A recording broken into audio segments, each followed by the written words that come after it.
নদীর তিমির খেলা।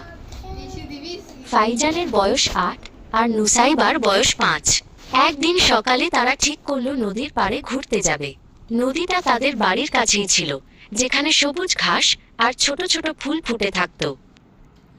নদীর পাড়ে পৌঁছে তারা দেখল জল ঝিকঝিক করছে সূর্যের আলোয়। নুসাইবা ছোট ছোট পাথর কুড়াতে শুরু করলো, আর ফাইজান জলের দিকে তাকিয়ে কি যেন ভাবছিল।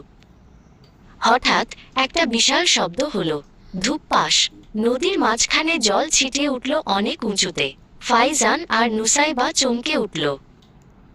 একটা বিশাল কালো জিনিস জলের ওপর ভেসে উঠল। ওটা কি? নুসাইবা ভয়ে ফিসফিস করে বলল। ফাইজানও অবাক হয়ে দেখছিল।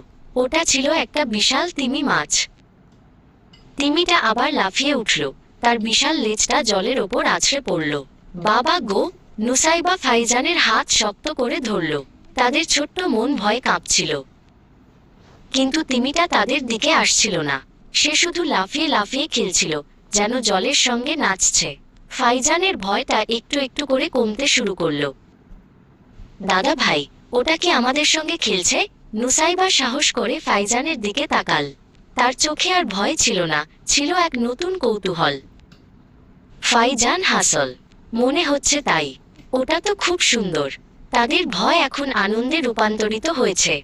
তারা দুজনেই মুগ্ধ হয়ে তিমিটার খেলা দেখছিল।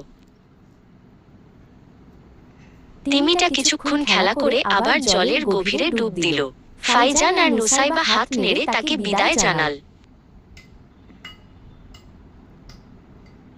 সেদিন বাড়ি ফেরার পথে তাদের মন ছিল খুশিতে ভরা। তারা জানত, নদীর পাড়ে তাদের দেখা সেই বিশাল তিমি মাছের গল্পটা তারা কোনোদিন ভুলবে না। ভয় থেকে আনন্দে ভরা এক অসাধারণ দিন ছিল সেটা।